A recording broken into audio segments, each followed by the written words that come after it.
Bonjour à tous, j'espère que vous allez bien, je m'appelle Paul Grezon, je suis l'un des animateurs de cette chaîne YouTube et également pasteur en région parisienne. Vous avez probablement lu le titre, effectivement j'aimerais ensemble qu'on puisse discuter d'un passage des Écritures qui, à mon sens, aujourd'hui est accompli. L'apôtre Paul l'a annoncé à Timothée, et aujourd'hui, ce que Paul a annoncé est réalisé. Et j'aimerais qu'on puisse lire ensemble 2 Timothée chapitre 4 et on va lire les 5 premiers versets. « Je t'en conjure devant Dieu et devant Jésus-Christ qui doit juger les vivants et les morts et au nom de son apparition et de son royaume.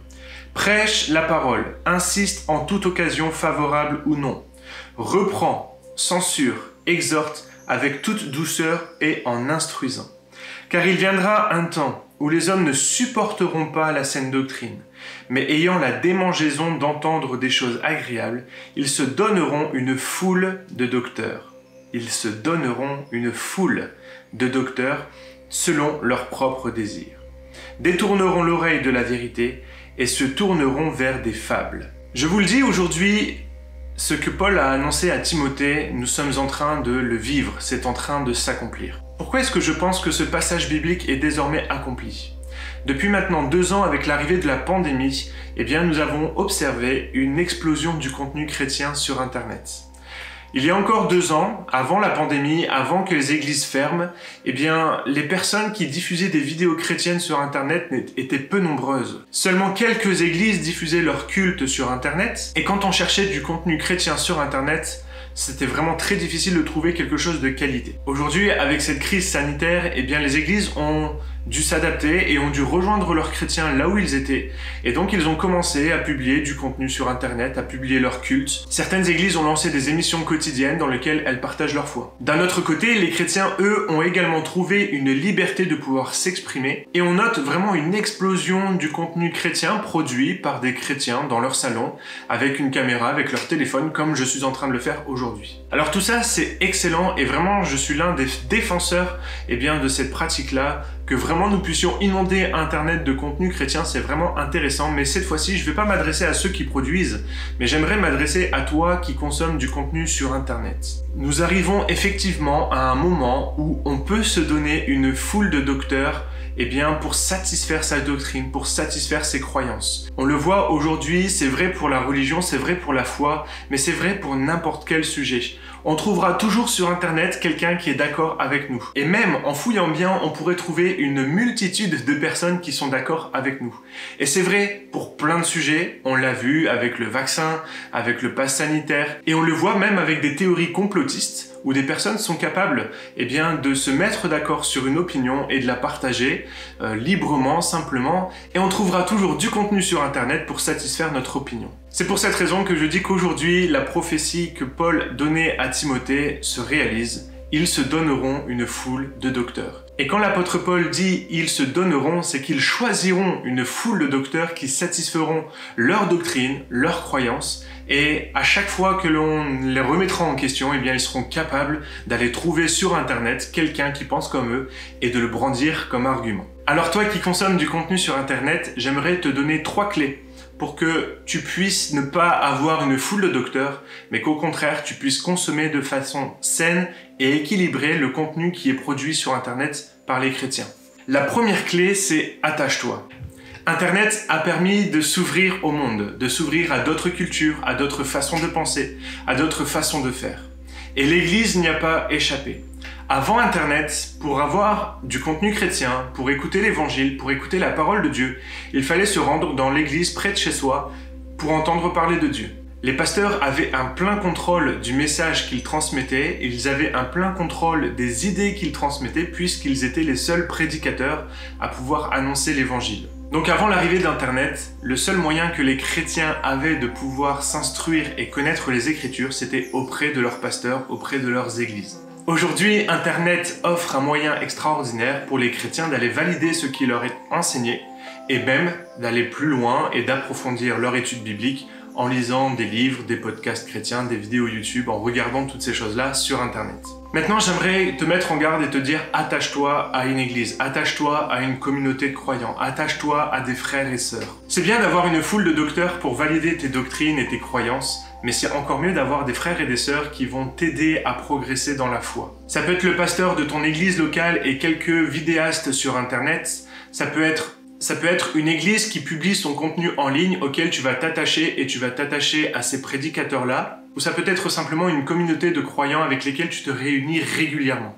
Parce que c'est envers eux que tu seras redevable de ce que tu fais, de ce que tu crois, et c'est eux qui t'aideront à progresser dans la foi. Je crois vraiment que c'est un encouragement des Écritures à s'attacher à une église locale, à s'attacher à une communauté locale, de façon à progresser dans la foi, et de ne pas justement aller se donner une foule de docteurs, une foule de ministères pour valider ce que l'on croit. La deuxième clé que j'aimerais t'offrir quand tu regardes du contenu sur Internet, c'est d'être extrêmement critique. Peu importe ce que tu entends, ce que tu reçois sur Internet, je t'encourage à toujours aller critiquer ce que tu entends. Qu'est-ce que ça veut dire critiquer? Critiquer, ça veut dire remettre en question ce qui est dit, essayer de faire valider ce que tu entends par les Écritures, aller faire valider ce que tu entends par des personnes de confiance, notamment la communauté à laquelle tu es attaché, ou le pasteur auquel tu es attaché, ou l'église à laquelle tu es attaché, et tout simplement soumettre ce que tu as entendu, ce que tu as vu, ce que tu as lu, à cette communauté-là, de façon à soit progresser dans la foi parce que ça sera bon, soit au contraire rejeter parce que ça ne nourrira pas la foi et ça ne te fera pas grandir spirituellement. Une petite astuce, et c'est l'apôtre Paul qui le dit, si tu lis beaucoup de choses qui te paraissent très agréables et qui conforte ce que tu crois en permanence et que tu n'es jamais remis en question dans ce que tu crois, j'aimerais vraiment que tu puisses mettre un petit panneau alerte ou que tu puisses mettre tes sens en alerte pour être certain que ce que tu lis, que ce que tu entends est bien la parole de Dieu et pas une fable, pas quelque chose que tu as inventé ou quelque chose que l'on t'a inculqué qui est une fausse doctrine. Une deuxième petite astuce concernant le fait d'être critique, évite de te perdre sur Internet. On sait que quand on va dans la 3e ou 4e page de Google, en général, c'est qu'on cherche vraiment quelque chose de précis qui va conforter ce que l'on croit, et on va toujours trouver une vidéo ou un article qui va valider ce que l'on croit. D'ailleurs, c'est ce qu'on appelle un biais de validation. Ça veut dire qu'on va aller toujours chercher à valider ce que l'on croit en trouvant un article, une vidéo pour valider notre croyance. Je t'encourage plutôt à essayer de trouver des articles contradictoires, de voir quels sont leurs arguments, soit pour les réfuter et bâtir ta foi, soit au contraire pour transformer ta foi, pour changer tes croyances de façon à évoluer. Et enfin, la troisième clé pour sortir de cette foule de docteurs que tu as choisi pour te caresser dans le sens du poil, c'est d'accepter d'être remis en question. Si tu me suis maintenant depuis quelques années, tu sais très bien quelle est ma philosophie concernant cette thématique. J'aime énormément être confronté dans mes croyances, être remis en question dans mes croyances. J'aime discuter, échanger avec des personnes qui pensent différemment que moi. J'aime beaucoup échanger et partager avec des personnes qui ont une foi différente de la mienne et c'est ce qui me permet de progresser dans ma foi. À partir du moment où j'ai accepté de me remettre en question dans ma foi, c'est à ce moment-là que j'ai grandi spirituellement. Et le principe est toujours le même.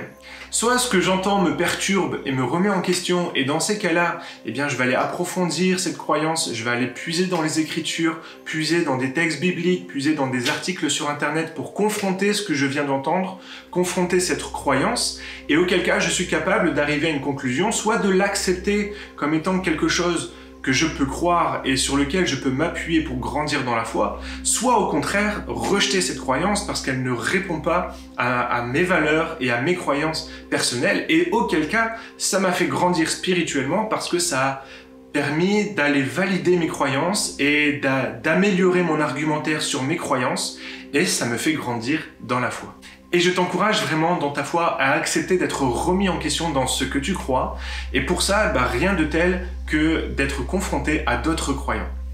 Si tu as envie d'être remis en question dans ta foi, d'être confronté à d'autres croyants, je t'offre une plateforme extraordinaire pour faire ça. C'est le Discord que nous avons mis en place l'année dernière, sur laquelle il y a tout un panel de croyants qui sont de confessions différentes, des adventistes, des baptistes, des pentecôtistes, bref, il y a vraiment tout un panel de croyances différentes qui sont confrontées, ou dans lesquelles on échange, on partage, et ça permet à chacun de bâtir sa foi dans un cadre de sécurité, de bienveillance, et c'est vraiment excellent pour la foi. Donc si tu veux nous rejoindre, n'hésite pas, le lien est dans la description. Voilà, cette vidéo elle est terminée, donc je te rappelle, pour éviter de tomber dans le piège d'une foule de docteurs, accepte ces 3 clés. La première chose, attache-toi à une communauté. La deuxième chose, sois critique dans ce que tu entends. Et la troisième chose, remets-toi en question, remets en question tes croyances pour progresser dans la foi. Toutes ces clés-là, eh bien, elles sont là pour te faire progresser. Attache-toi à Dieu, attache-toi aux Écritures. Et n'hésite pas, si tu as des questions sur la foi, si tu as envie d'aller plus loin, eh bien, à venir me contacter sur les réseaux sociaux pour qu'on puisse échanger, partager, discuter et ensemble grandir dans la foi. En attendant, comme d'habitude, lis ta Bible, médite-la et mets-la en pratique. Bye!